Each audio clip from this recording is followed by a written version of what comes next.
کسی شیشے کے جار میں، چھوٹی شیشے میں رکھ لیں، پلاسٹک میں نہ رکھیں، کیونکہ پلاسٹک میں ان کی افادیت جو ہے نا وہ نہیں رہتی. اس لیے آپ کوشش کریں کہ آپ چھوٹی کوئی شیشے کا جار آپ کو مل جائے، اس میں ان کو رکھ کر محفوظ کر لیں. ان کو کھانے کا کیا طریقہ ہے؟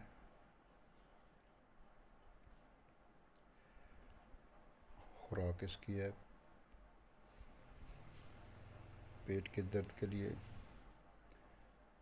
ریح ہو، اپھارا ہو، گیس، بدہضمی، سب کے لیے اس کی خوراک ہے 2 گولی.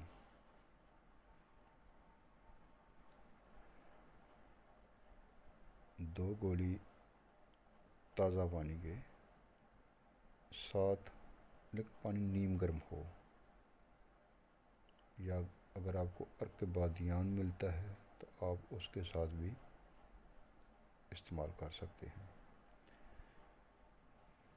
یہ تو ہے اس کا طریقہ استعمال پیٹ درد کے لیے، ریح، اپھارا، گیس یا بدہضمی کے لیے. لیکن اگر آپ کو معدہ کی کمزوری ہے، غذا کے ہضم ہونے میں مشکل ہے کوئی، یا بھوک نہیں لگتی، اگر آپ بھوک پیدا کرنا چاہتے ہیں اپنے جسم میں، تو اس کے لیے یہی گولیاں جو ہیں ہر کھانے کے بعد 1 گولی، یعنی کہ صبح، دوپہر، شام، ہر کھانے کے بعد 1 گولی آپ تازہ پانی کے ساتھ. ٹھنڈا پانی نہ استعمال کیجیے گا. جب بھی دوائی کھائیں تازہ پانی کے ساتھ کھائیں، ٹھنڈے پانی سے پرہیز کریں. تازہ پانی کے ساتھ آپ استعمال کریں، انشاءاللہ تعالی 2 ویک کے استعمال سے آپ کو آثار نظر آ جائیں گے. انشاءاللہ افاقہ ہوگا، آپ کا معدہ ٹھیک ہو جائے گا، غذا جزو بدن بن کر طاقت پیدا کرے گی آپ کے جسم میں. اللہ تعالیٰ آپ سب کو صحت سے نوازے. امید ہے ناظرین یہ معلومات آپ کو پسند آئی ہوں گی. ویڈیو تھوڑی سی لمبی ہو گئی ہے، اگر کسی کو ناگوار گزری ہو تو معذرت. اگر ویڈیو کے متعلق کوئی بھی بات آپ پوچھنا چاہیں تو آپ کمنٹس کر کے پوچھ سکتے ہیں. ویڈیو کو دیکھنے کے لیے ہم آپ کے تہہ دل سے مشکور ہیں. ہماری حوصلہ افزائی کے لیے ویڈیو کو لائک کر دیں. اگر ہو سکے تو دوستوں کے ساتھ ضرور شیئر کریں. اپنا بہت خیال رکھیں، نماز کی پابندی کیا کریں. اللہ تعالیٰ آپ سب کو صحت کامل سے نوازے. ملتے ہیں انشاءاللہ اگلی کسی ویڈیو میں. اپنا خیال رکھیے گا. اللہ حامی و ناصر. فی امان اللہ.